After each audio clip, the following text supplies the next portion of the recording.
Hey guys, my name is Ben Howard. Welcome back out here to Pipeline, where we're getting ready for the Hubcity Amateur Championships. Right now we are on hole 10. This is a par 3, 350 feet, just straight ahead, slightly tucked off to the left. On this hole, I'm really just trying to hit this gap off the tee with something that's overstable, because the biggest trouble you can run into is off to the right side with, I think you can kind of see these like really thick bushes, and if somehow you get through those, there's also OB line over there too.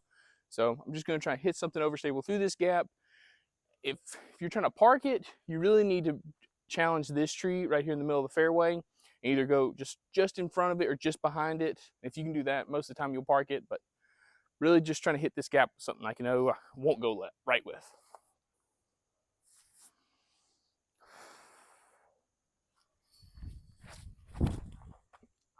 Sit right there. That's fine. That's perfectly fine right there. That's the exact shape I need out of my hand. I just pulled it a little bit to the right.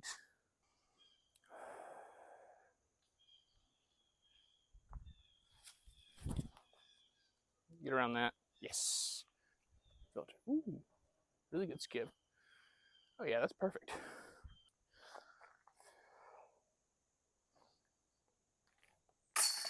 There we go.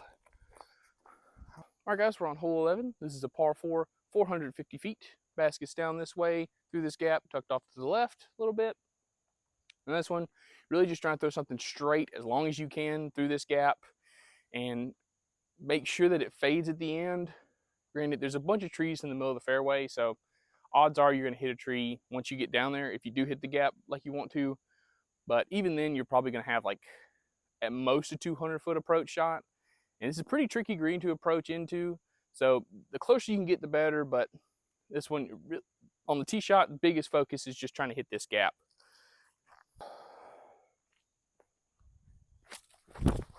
That's early.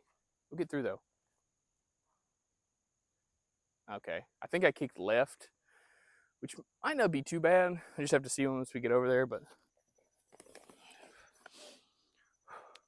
all right, so I ended up in a really good spot actually. I'm down here probably a little over 200 feet from the basket, and I've got this gap up here just over these trees right in front of me, or if I flex over a forehand and get it to kind of like drop near the basket, I can probably get up and down for a birdie. It's just going to be a difficult shot. But biggest thing I want to make sure is if I do miss, I want to miss right, because a lot of times left is pretty thick, but off to the right I can probably get up and down for my par. But let's see what we can do.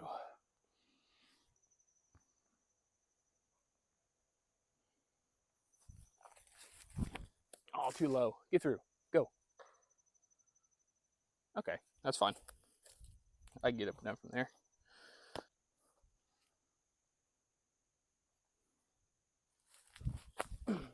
Get around. Yeah. That's it. Perfect.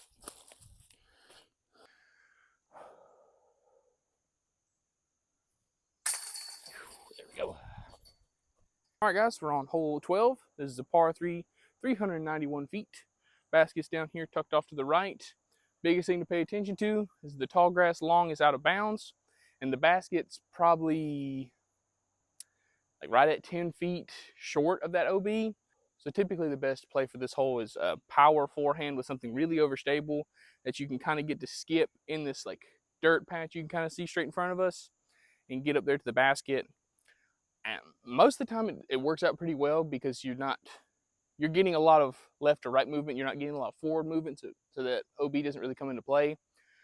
I don't really have that type of forehand power, so I'm just going to try and take a forehand, put it to this group of trees right here, and just give myself an easy approach shot to the green.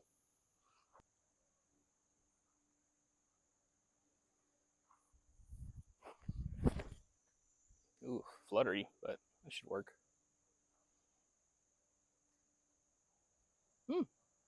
I actually got a lot of left to right movement out of that, so I might be like edge of circle too, but I'm not running that. You'll see why in a minute. Okay, so I got a little bit closer than I thought. I ended up like maybe 35 to 40 feet, but I don't know if you can see the flags, but that's how close the OB comes behind the basket, and it's an elevated basket, so if you run this putt, you're going out of bounds if you miss it, unless you hit metal. So I'm just gonna lay this up. It's not too bad technically, because if you do go out of bounds long, you're right there at the basket and you're getting a guaranteed 4, but I'd rather have a 3 than a 4. So let's go ahead and lay it up.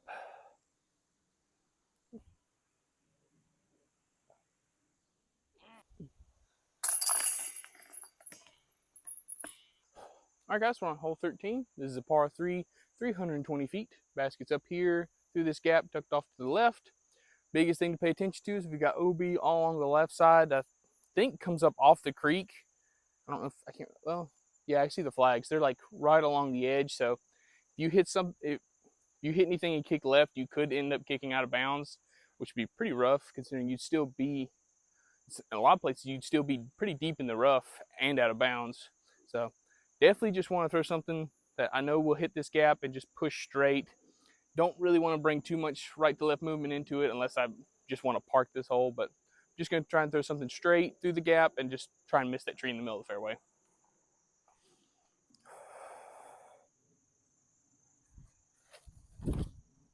Oh, get around it, get around it. Okay, that's fine. I actually have a pretty open look into the basket from there since I'm off to the right, but let's try the aggressive play. So a little more overstable.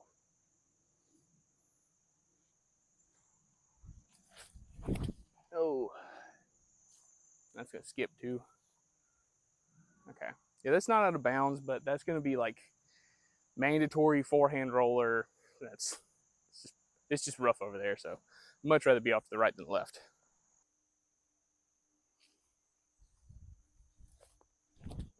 Oh, too low. Dadgummit.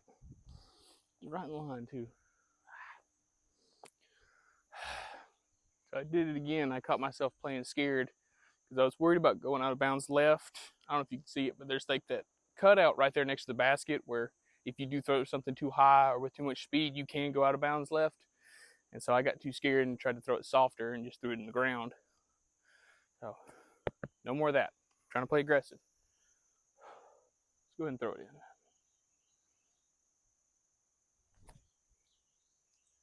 Ooh, almost.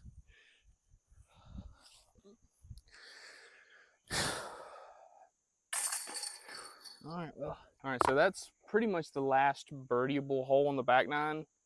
I guess I could get 16, but the last 5 holes are pretty much holes where I'm playing for par, and those are going to feel like birdies out here. So, yeah, wish me luck.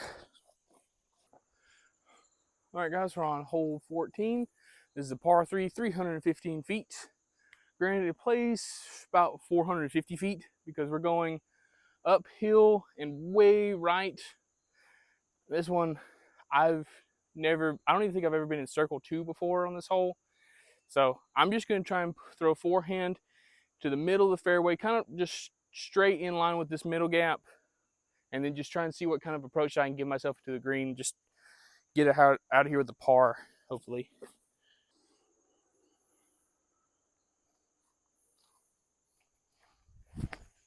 Oh, I came out early. Kick left, kick left. Stop, stop, stop, stop. Curl back. Okay, he sat down right there. That's about 80 feet left of where I want to be, but that's probably not going to be too bad compared to what I was going to have to deal with for my other shot. So, see what we can do from there.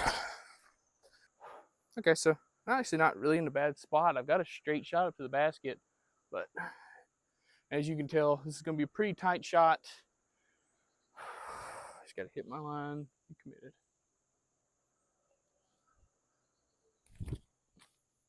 Yes. Sit down. It might be a little long and a little left, but that's a putt.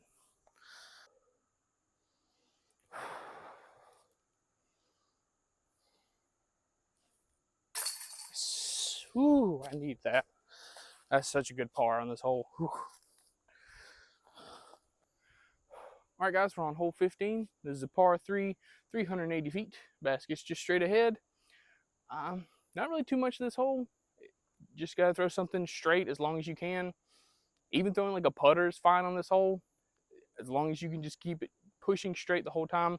But with it being super far downhill, any mistake you're going to make is going to be amplified. So really just need to throw something you know will either like flip up the flat, push straight, or just hold whatever line you put it on.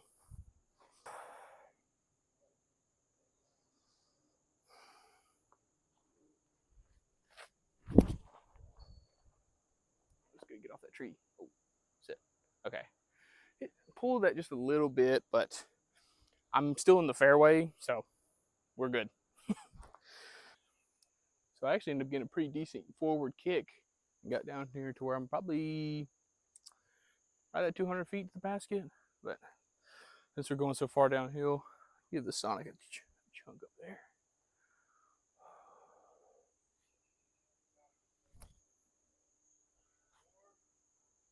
Sit down.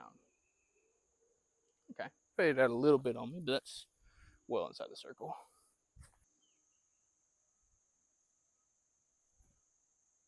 Yes, there we go.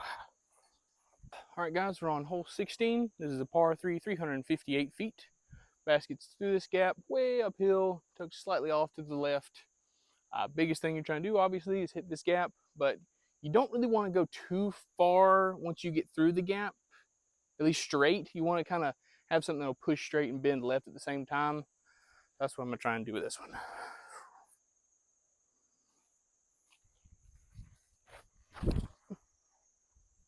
That looks really good.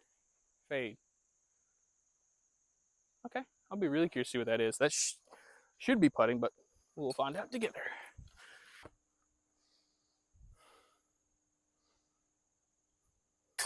Yes, I got a birdie finally. Whew. Man. All right. On to the last two holes, which are probably two of the hardest holes in South Carolina. All right, guys, we're on hole 17. This is a par 4, 615 feet. Probably the best way to describe this hole is think of this having two different fairways, with each one of them being parallel, and we're on the left side of the first fairway.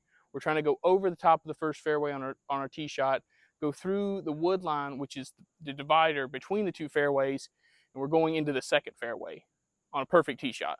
Then we're throwing our approach shot up to the green from there. But really need to throw backhand hyzer flip that'll pop up the flat, bend a little bit, just push straight near the end.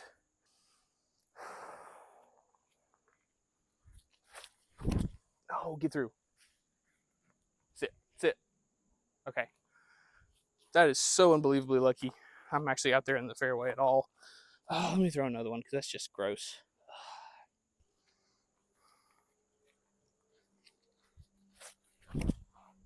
No, that's gonna flip too early. Yep, that's why I need that hyzer flip to kind of get to push straight, and then bend right. But that might not be in a bad spot. We'll just have to see when we get up there. Okay, so luckily I actually ended up in a fairly decent spot where I'm just looking straight down the gap. Just got to get down there. If I'm anywhere near that yellow stake straight ahead of us, that's perfectly fine. But I'm gonna try and finish left of that.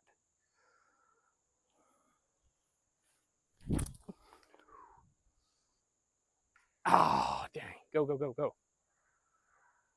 Okay, that's fine. That was a really fortunate kick. That might have been a little too early, and I could have ended up on the left side rough, but we might be able to get up and down from there. We'll just have to see what kind of lie we have. All right, guys, so from here you can see the basket going uphill, and you can't really see it, but the basket's kind of tucked off in the woods. So if I'm going to get something up there, I need to throw something high on anhyzer that'll hold it the whole way. If I can get to that bridge up there, I don't know if you can see it or not, but that's like maybe 30 feet short of the basket. So that'd be best case scenario. End up right up in there. It's pretty doable.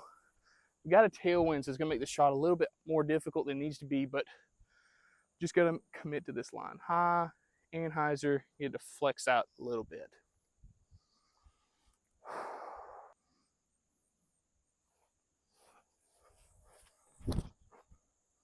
It's not gonna hold it. Should have gone with something more understable. That's not too bad though. I'll have like a 100-foot approach shot. Okay, so we're a little bit closer than I was actually thinking, so I can actually give this a little bit of a bid with the jump putt. Only thing to pay attention to is it does drop off behind the basket, and you could roll like 200 feet, but I think the water down there at the bottom does play casual, so it's not crazy bad, but this is definitely a risky putt to run. Let's give it a shot though. Ah, nope. Sound like it sat, but we will see. So I was wrong. It did roll, but luckily it did not roll all the way to the bottom of the hill. Oh, this is a very difficult bogey putt though. Let's see. Straddle out as much as I can.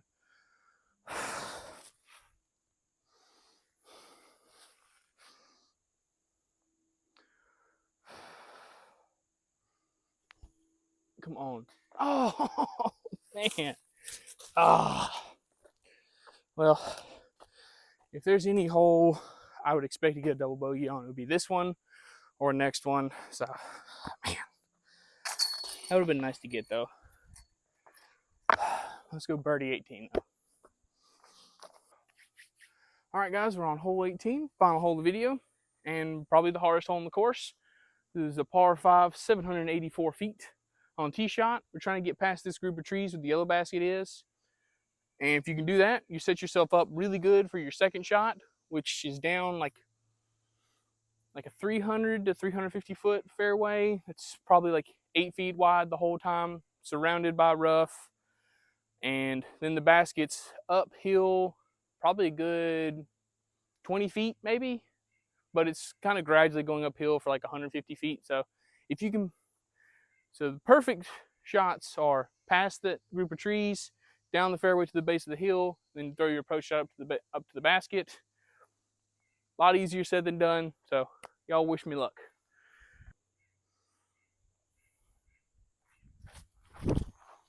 Oh, oh wow, that oh, I think I got a kick in the hole one's fairway, but that shouldn't be too bad because then I can just kind of play for par and just get up there to the corner like I'm talking about, and then play the hole the rest of the way, like I said I would.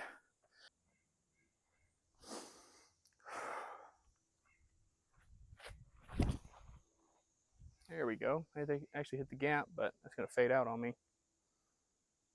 That's close to what I need. If I did that with the Hades, it would have ended up too far to the right, but that's not a bad shot.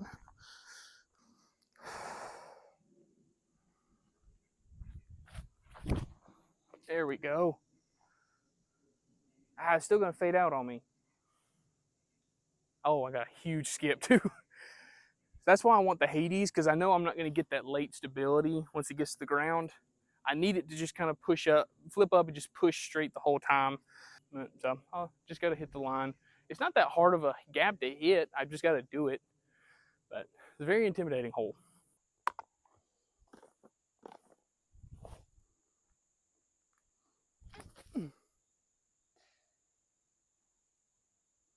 I don't know what that sound was, but it didn't sound good. Should be out in the fairway at least. All right, so I ended up in a fairly good spot. I just got to bend something around this tree. Just have it go from right to left, kind of flatten out, push straight, get myself to the bottom of the hill. Nothing crazy.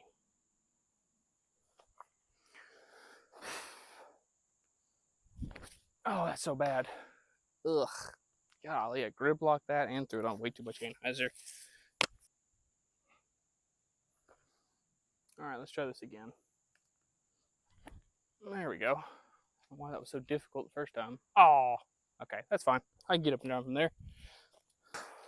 All right, not too far from the basket. Just got to get up and down.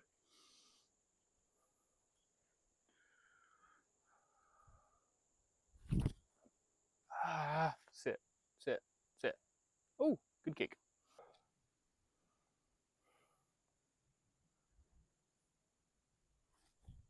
Get there. Ah, man. I should have spun it a little bit harder. I knew that was going to be like right on the edge of my normal putting. Dang. I'm not mad at a double bogey on this hole. It just sucks because I can play that hole much better. Like, as you could have seen, like, my tee shot was off. My third and fourth shot was pretty good, but just slightly off too. felt like I was throwing my shots well. I just wasn't putting them where I needed to. All right, guys, that finished up a round out here pipeline. I gotta say, I'm really happy with how I played today. Like being at least even through the back nine up into holes 17 and 18 is as good as I could have asked to play, honestly. So, and taking double bogeys on 17 and 18 is not surprising, honestly, because those holes, as you can tell, those holes are insanely hard, and especially with how I was throwing the disc off the tee today. The fact that I even had looks at pars or bogeys on either one of those holes is amazing. that's the one thing it felt like. That's the one thing that felt off today with my tee shots. But a lot of times I was getting lucky or missing just enough to where I could scramble to get up and down for par. So if I can bring that into tomorrow, I'll be extremely happy. But let's see, just to kind of run through my bag and talk about what I'm gonna take out and put back in. I think I'm definitely gonna downsize because this bag is too big for me to be carrying around all day tomorrow and Sunday. So I'll probably be taking out the dune because it doesn't feel like it's really necessary for me on a lot of these holes. I feel like I can just put the Neo Origin a little bit hyzer and it'll do the same thing as the dune. So and I'm not taking these out because they're bad or anything. I'm just taking them out just for the sake of confidence for tomorrow. Like PX3, not throwing that well. That's gone for tomorrow. I gotta take out either the Luna or the Fierce because these two feel like they're too much in the same category. So I need to decide which one is coming in and which one's going out. I'm probably gonna stick with the Luna because it's a little more overstable than the Fierce, and so I can kind of get the same flights I could get out of the Fierce and the PX3 out of just this one disc. So this is going to stay in the bag. Both the Origins, the Trust, Royal Rage staying in. Vandal, this thing has been money for me. This thing's definitely staying in. And I'm liking the Hatchet too because it's just a little bit more understable than the Vandal. And I've been really consistent throwing on hyzer lately, so I'm going to definitely keep that kind of stuff in the bag, stuff that's a little more understable. I'll keep the Thunderbird in just as kind of a wind fighting disc or something if I need, just if I'm worried about turning something over or something like that, I'll keep that in there. Yep. Xenon staying in. I'll definitely have to keep one of the destroyers in. I got two in my bag right now, but I'll probably just keep the Halo destroyer in just because it's a little more overstable. Grace is going in, and I'm probably going to throw in that other Grace I've got just because it's a little more overstable than this Grace, which would be nice to have. Hades is staying in. I'm gonna keep both the Zeus and the King in because they kind of complement each other, with one being a little more understable and the other one being a little bit straighter, but both having kind of similar flights, especially near the end of the flight. I'm gonna take you out. Let's see. Yeah, I'll keep all my approach discs in here. I had this Halo Mamba. I haven't really had a chance to throw it, so I don't really know how that flies, so that's definitely coming out. But yeah, my approach discs are staying in, just keeping the putters. Make sure for tomorrow you bring a ton of water, especially for a Tiger, because it looks like it's going to be pretty hot and pretty sunny. So, and then for pipeline and Woodruff, I'd say bring some bug spray, and you probably don't need long pants, but just in case, because there are a lot of bugs out there and stuff like that. So, at least bring some bug spray or something like that. But yeah, guys, that finishes up this series, getting ready for the Hubcity Amateur Championships. So hopefully I helped some of y'all make some decisions out here, and if some of y'all are playing blind, hopefully that helped. But if you're enjoying this content, please like and subscribe, and thank y'all for watching. Have a good one. Bye.